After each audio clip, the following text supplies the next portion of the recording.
யார் இருக்கா எதிரி? திமுகவை எதிர்க்கக்கூடிய வல்லமையோடு, வலிமையோடு, ஆற்றலோடு, அறிவோடு களத்திலே செயல்படக்கூடிய யார் இருக்கிறா? சொல்லுங்க பாப்பா, யார் இருக்கா? கட்சியிலே இருந்து பிரிந்து சென்ற டிடிவி தினகரனைய மறுபடியும் நாங்கள் கூட்டணியிலே சேர்த்து கொண்டோம் என்று சொல்லிவிட்டு மெகா கூட்டணி என்று சொல்லுகிறார்களே, இது எப்படி நீங்க அதெல்லாம் ஒரு அரசியல் கட்சி கணக்குல சேருமா? முதல்ல போன மாசம் வரைக்கும் என்ன பேசினாரு டிடிவி தினகரன்? நான் நடுராத்துல நான் ஏன் சுடுகாட்டுக்கு போறேன், எடப்பாடி தலைமையை ஏற்பதை விட தூக்குல தொங்கலாம்னு பேசினவரு திடீரென்று எப்படி மாற்றத்துக்கு ஆளானார்னு கேட்டீங்கன்னா, சிபிஐ விசாரணை இருக்கிறது. சிபிஐ விசாரணை அமைப்பின் மூலமாக மிரட்டப்பட்டார் டிடிவி தினகரன். திகார் ஜெயிலுக்கு போறியா, என்டிஏ கூட்டணிக்கு போறியான்னு கேட்க போது வேறு வழி இல்லாமல் என்டிஏ கூட்டணிக்கு வந்திருக்கிறார் என்பதனை யதார்த்தம். மாலை மாற்றாதீர்கள். எம்ஜிஆர் கொடுத்தாரா கூட்டணி ஆட்சியில? எம்ஜிஆர் கொடுத்தாரா கூட்டணி? எது? எம்ஜிஆர் கொடுத்தாரா, ஜெயலலிதா கொடுத்தாங்களா? கொடுக்கல. ஆனா திமுக கொடுக்க வேண்டிய கட்டாயத்தில் திமுக மட்டும் கார்னர் பண்றிய. எம்ஜிஆர் ஏன் கொடுக்கல? ஏன் காமராஜர் கொடுத்தாரா கூட்டணி ஆட்சி கொடுத்தாரா? அன்னைக்கு 36 தொகுதி வரும்னு கருத்து கணிப்புல அண்ணாமலைக்கு ஆதரவாக எத்தனையோ தனியார் தொலைக்காட்சிகள்லாம் கருத்து கணிப்பு நடந்தது. ஏதாவது நடைமுறைக்கு வந்ததா? அண்ணாமலையால கூட வெற்றி பெற முடியவில்லையே, ஒரு எம்பி கூட வெற்றி பெற முடியவில்லையே பாஜகனால.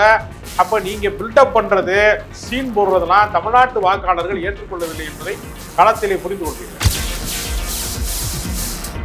உண்மையிலேயே ஆட்சியில பங்கு தர்றேன், அதிகாரத்துல பங்கு தர்றேன், கூட்டணி ஆட்சிக்கு வாங்க என்று கூப்பிடக்கூடிய தாவேகா பின்னாடி ஒரு கட்சி கூட போகவே இல்லை. என்ன காரணம்? ஒருவர் கூட தாவேகா பக்கம் போயிருக்கிறாங்களா?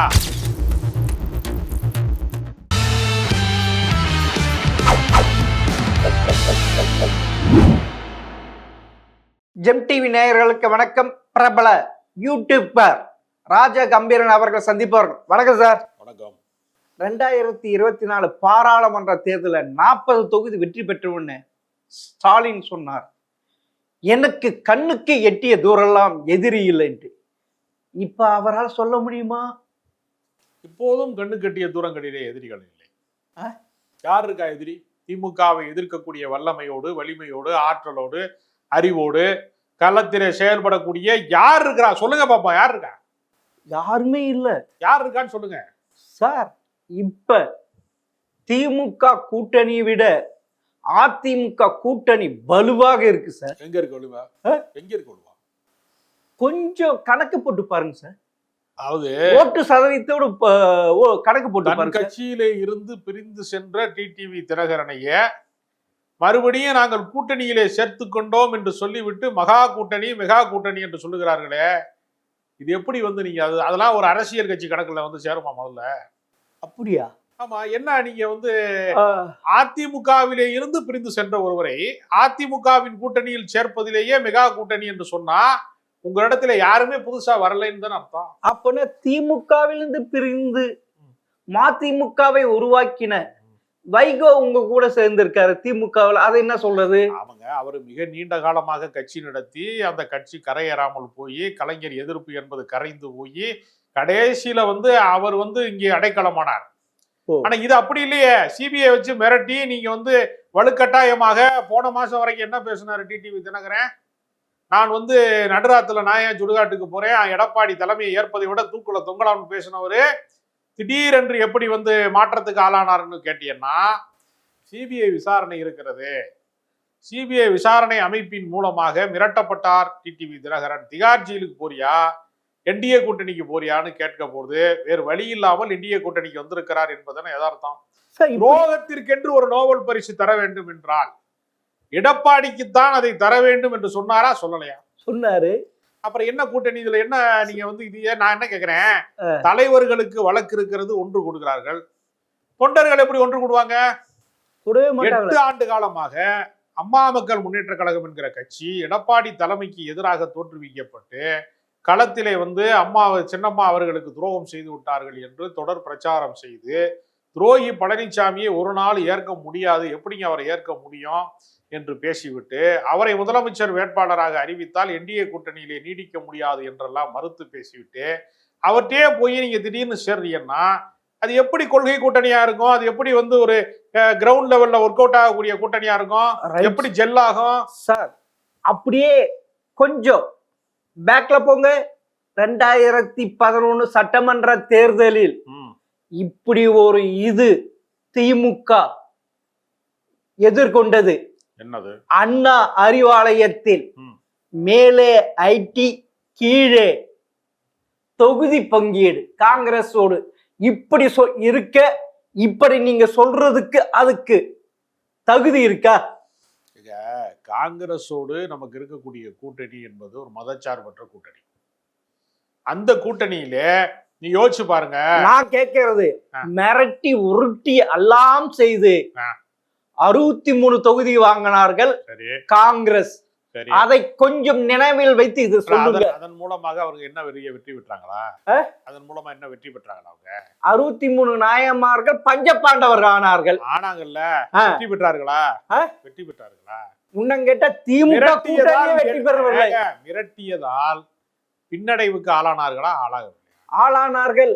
அதுதான் அரசியல்ல. நீங்க ஒண்ணு இல்ல, இப்ப கூட்டணி ஆட்சி பற்றி யாரா வந்து கூக்குரல் போடுகிறார்கள், குமுறுகிறார்கள்ல.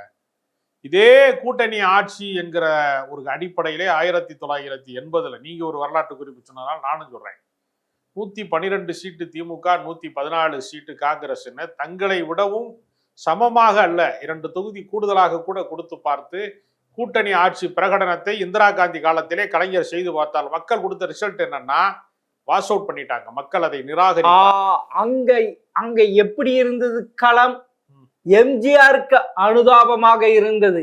நான் என்ன தவறு செய்தேன், என் ஆட்சியை கலைத்து விட்டார்கள் மத்திய அரசு 386, அது எடுபட்டதுனால அந்த கூட்டணியை எடுபடல சார்.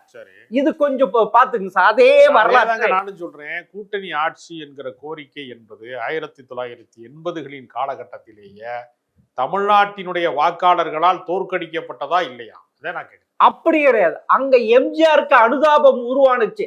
அதனால் திமுக கூட்டணி தோற்றுவிட்டது. அதை வைத்து தமிழ்நாட்டில் இனி தமிழக மக்கள் கூட்டணி ஆட்சியை ஏற்றுக்கொள்ள மாட்டார்கள் என்று சொல்வது சரியில்லை சார். சரி, இது அதிமுக ஒப்புக்கொள்ளுதா கூட்டணி ஆட்சி என்பதை? எடப்பாடி பழனிசாமி ஒப்புக்கொள்றாரா? யாரு? அவரை விடுங்க சார், அவரை விடுங்க சார், அவரை விடுங்க. அதிமுக எப்பொழுதுமே கூட்டணியை நம்பி பெருமளவு நம்புறது இல்லை. ஆனா திமுகவுக்கு கூட்டணி வைத்தாதான் வெற்றி பெற முடியும், இல்லைன்னா தோத்து போயிடும். இதுதான் வரலாறு, அரசியல் வரலாறு. இதுதான் ஜெயலலிதா காலகட்டத்திலே தான் கூட்டணியை தாண்டி தனி மனித செல்வாக்கு அவருக்கு இருந்தது. அவர் மோடியா லேடியா என்றெல்லாம் கூட கேட்டார். யாரை பற்றியும் கவலைப்படாத அரசியலை ஜெயலலிதா செய்தார். அவர்கள் காலகட்டத்திலே தான் வந்து நீங்கள் சொன்னது மாதிரிலாம் நடந்துச்சே தவிர கூட்டணி இல்லாமல் வந்து அரசியலை சந்திக்க வேண்டும் என்றால் எதற்காக என்டிஏ கூட்டணி என்று சொல்லக்கூடிய இந்த ஒரு வேஸ்ட் லக்கேஜை ஏன் தூக்கி சுமக்க வேண்டும்? சார் எப்பயுமே கூட்டணி வைத்துதான் சார் இங்க இது நடக்கும், அதுவும் திமுக.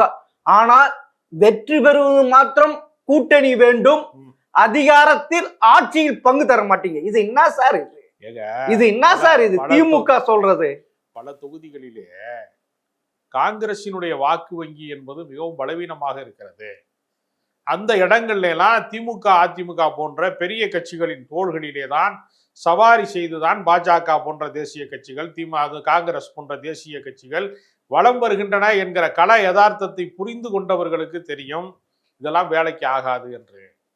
அதனால கூட்டணி ஆட்சி என்பதே ஒரு தவறா, அதை வந்து செல்லூர் ராஜ் வந்து சொன்னாரே, அதிமுக ஏற்றுக்கொள்ளவில்லை கூட்டணி ஆட்சி என்பதை என்று செல்லூர் ராஜ் சொன்னாரே. நீங்க அறிக்கை படிக்கலையா? ஆமா, செல்லூர் ராஜ் சொன்னாரு சார், எடப்பாடியும் சொன்னார் சார், எல்லோரும் சொன்னார்கள் சார். ஆமா, எடப்பாடி சொன்னா சரிம்பீங்க, நாங்க வந்து ஸ்டாலின் சொன்னா ஏற்க மாட்டீங்களா? எது அப்படி கிடையாது. இல்ல, திமுகவுடைய கதி விதி கூட்டணி இருந்தாதான் வெற்றி பெறும்.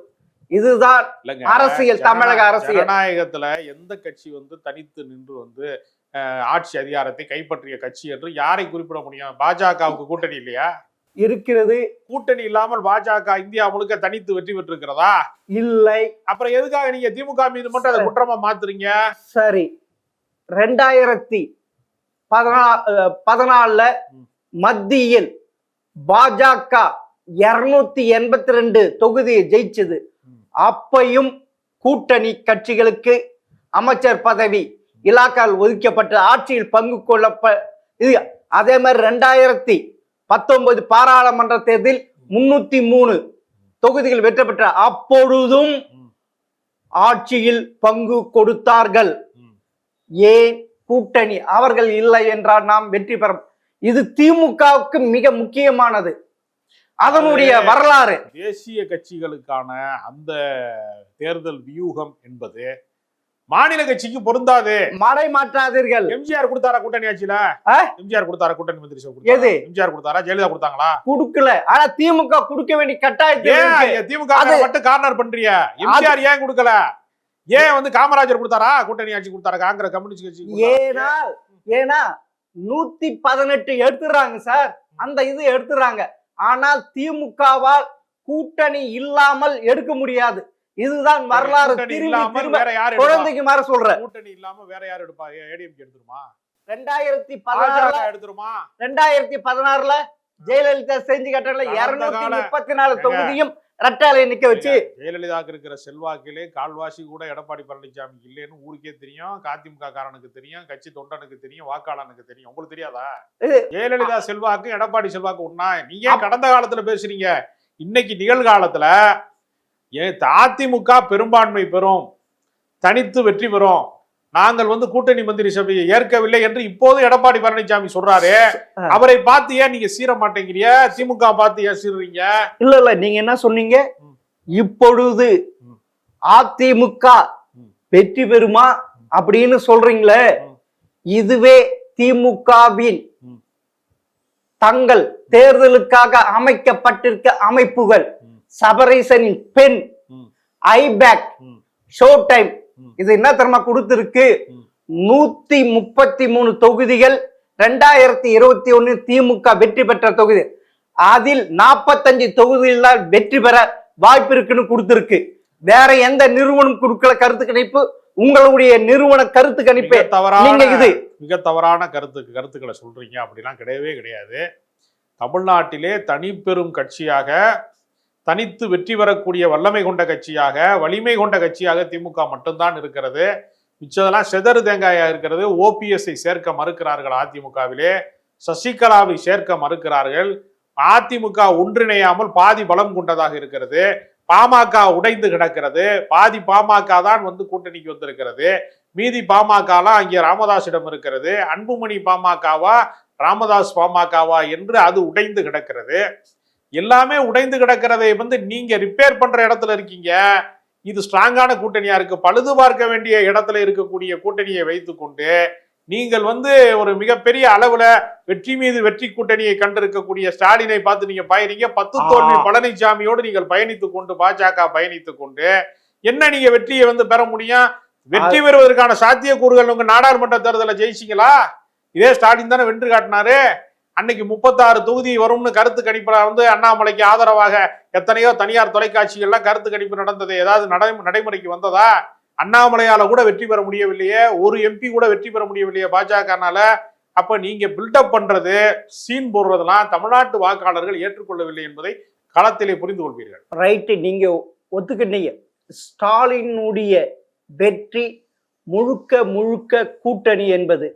ஆனால் அந்த கூட்டணியால் 2019, 2024, 2021 நீங்க வெற்றி பெற்றீங்க. ஆனா இன்னைக்கு அந்த கூட்டணி எப்படி இருக்கு? காங்கிரஸ் எப்படி பண்ணுது? நீங்க போயிட்டு டெல்லிக்கு போயிட்டு கெஞ்சறீங்களே, எங்களுடன் கூட்டணி வைத்துக் கொள்ளுங்கள், கூட்டணிக்கு வாங்க வாங்க என்று ராகுல் கிட்ட போய் திருமதி கனிமொழி போய் கேட்டு இருக்காங்களே.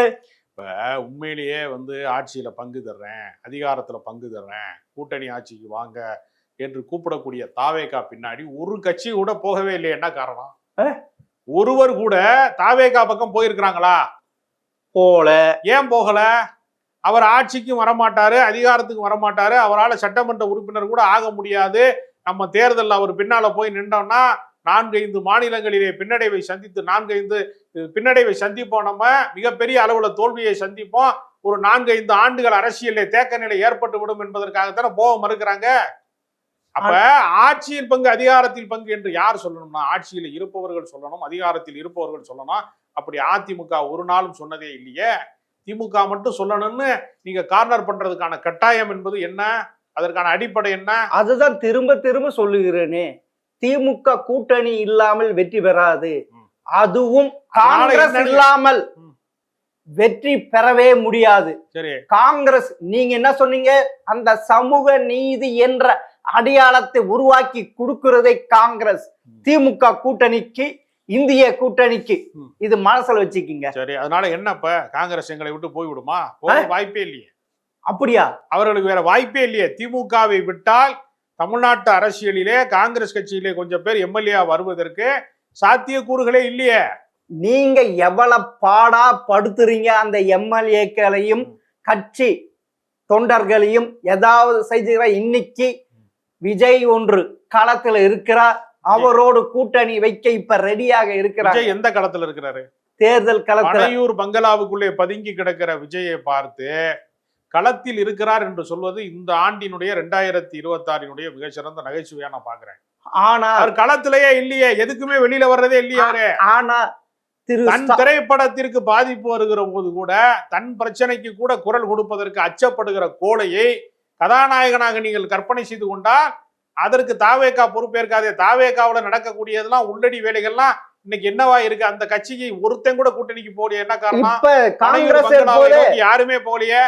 இப்ப காங்கிரஸ் போதே, காங்கிரஸ் அதை போவாம தடுக்கிறது எவ்வளையோ பண்ணி மூச்சை எடுக்கிறீங்களே. காங்கிரஸ் திமுக கூட்டணியை விட்டு உடைய வேண்டும் என்பது பாஜகவின் விருப்பமாக இருக்கிறது. அதை அந்த ஒரு காரணத்தினாலேயே காங்கிரஸ் திமுக கூட்டணியை விட்டு வெளியேறாது.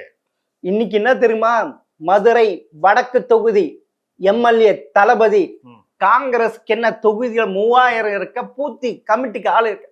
இன்னைக்கு மாணிக்கத்தாக சவால் விட்டு இருக்கிறார். மாணிக்கத்தாவூர் இருங்க திமுக கூட்டணி காங்கிரஸ் இருந்தால் நாங்கள் மதுரை வடக்கு தொகுதி கேட்டு பெறுவோம் சொல்லியிருக்காங்க. மாணிக்கத்தாவூர் முதல்ல காங்கிரஸ் கமிட்டிக்கு மாநில தலைவர் அல்ல, அகில இந்திய அளவிலே தேசிய தலைமையால் அங்கீகரிக்கப்பட்டு கூட்டணி பேச்சுவார்த்தை நடத்துவதற்காக அனுப்பப்பட்ட குழுவின் தலைவரும் அல்ல. அவர் எம்பியா இருக்கிறாரு. கொஞ்சம் பேர் காங்கிரஸ்காரன் எம்எல்ஏ ஆக விடாம பாத்துக்கிறதுக்கு அவர் கத்துறாரு. அது உட்கட்சி குழப்பம். அதுக்கும் கூட்டணி குழப்பத்துக்கு சம்பந்தமே கிடையாது.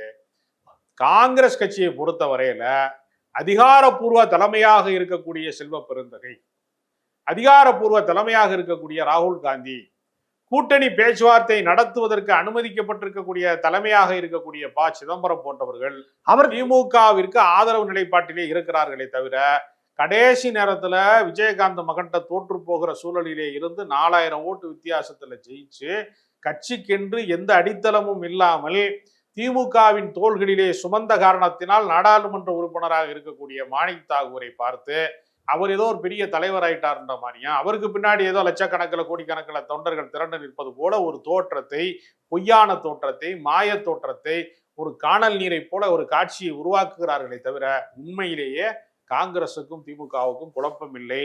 இடைச்செருகலாக கட்சிக்குள்ளே சில புல்லுருவிகள் கதறுகிறார்கள். இப்ப கனிமொழி போய் ராகுல் கிட்ட கெஞ்சி ஒன்னும் ஒத்துக்கலையே. நீங்க அவரை டிமாண்ட் வைக்கிறது 41 தொகுதிகள், 2 எம்பிக்கள், அதிகாரத்தில் ஆட்சியில் பங்கு கேட்கிறாங்களே, இது என்ன செய்ய போறீங்க? அப்படி காங்கிரஸ் இல்லாவிட்டால் திமுக கூட்டணி 60-70 தொகுதி கூட வெற்றி பெற முடியாது என்று அரசியல் நோக்கம் சொல்றாங்க. நீங்க ஏன் கவலைப்படுறீங்க? நாங்க எங்களுக்கு தானே தோல்வி வரப்போகுதுன்னு திமுகவுக்கு நீங்க ஏன் கவலைப்படுறீங்க? அதிகமா நீங்க கவலைப்படுறத பார்த்தா ஆடு நினைக்கிறதே என்று ஓநாய்கள் எதற்கு கதற வேண்டாம்? நான் கேட்கறது என்னன்னா, காங்கிரஸுக்கு அதிகாரப்பூர்வமா யாரும் வெளியே போக மாட்டாங்கன்னு நான் சொல்லிட்டேன். நீங்க போகணுங்கிற விருப்பத்தை தூண்டி விடுவதற்காக, இல்ல களம் அப்படி குழப்பம் விளைவிக்க வேண்டும் என்பதற்காக மாணிக் தாகூருக்கும் காங்கிரசுக்கும் ஒரு பெரிய செல்வாக்கான தலைவரே அல்ல அவரு. அவர் ஒரு எம்பி, ஒரு விருதுநகர் மாவட்டத்தில். இல்ல நீங்க என்ன சொல்றீங்க, நாங்கள் ஏன் கவலைப்பட வேண்டும்? 60 உங்களுடைய கட்டமைப்பு, உங்களுடைய நீங்க சொன்ன தகவல் எண்ணம் என்ன? 200 தொகுதிகள் திமுக கூட்டணி வெற்றி சொல்றேங்க. 200 தொகுதிகளிலே திமுக வெற்றி பெறுவதற்கான சாத்தியக்கூறு அதிகம். காங்கிரசின் தயவு இல்லாமலும் வெற்றி பெறக்கூடிய ஆற்றலோடு தான் திமுக இருக்கிறது. காங்கிரஸை பகைத்துக் கொள்ள விரும்பவில்லை. அவர்களாக வெளியில போனாலும் அதனால தோல்வி அடைய போவது இல்லை. தேர்தலிலே அது எந்த பாதிப்பையும் ஏற்படுத்தாது. கனிமொழி போய் ராகுல் காந்தியை சந்தித்து கெஞ்சினார் காங்கிரஸ் கட்சியில அதுல பொய்யான கெஞ்சினார். தகவல் இல்ல, நீங்க தவறான தகவல் சொல்றீங்க. கெஞ்சினார். கெஞ்சல, நீங்கள் உங்கள் கட்சிக்காரர்களை வந்து நாவடக்கத்தோடு பேச சொல்லுங்கள் என்று எச்சரிக்கை விட்டு வந்திருக்கிறாரே தவிர கூட்டணியிலே குழப்பம் வராமல் பாதுகாப்பதற்கான பேச்சுவார்த்தையை தவிர கெஞ்ச வேண்டிய அவசியம் என்ன இருக்கு? மாநிலத்திலே அதிகாரத்துல காங்கிரஸ் இருக்கா, திமுக இருக்கா? நாங்க ஏன் கெஞ்சணும்? திமுக எதுக்காக கெஞ்சணும்? நீங்க அதுக்கான அவசியம் என்ன இருக்கிறது? அர்த்தமற்ற பேச்சை நீங்க பேசக்கூடாது. திமுக போய் காங்கிரஸ்ல 4% ஓட்டு வச்சிருக்கிறவன்ட்ட போய் 40% ஓட்டு வச்சிருக்கிற கட்சி போய் கெஞ்சுமா எங்கேயாவது? அப்படின்னா திமுகவால் 2026 ஜெயலலிதா தனித்து போட்டியிட்டார். அதே மாதிரி போட்டியிட்டு வெற்றி பெற முடியுமா திரு ஸ்டாலின் அவர்களால்? வேண்டிய அவசியங்களுக்கு கிடையாது. பயம், கட்சிகளை கூட்டணி இல்லை என்றால் திமுக வெற்றி பெறாது என்ற பயம் உள்ளுக்குள்ள இருக்கு. அது வெளியில அதெல்லாம் கிடையாது. அதாவது வடிவேலு சொல்லுவாரு இல்ல, பில்டிங் ஸ்ட்ராங் பேஸ்மெண்ட் வீக், அந்த நிலையில தான் திரு ஸ்டாலின் அவர்கள் இருக்கிறார்.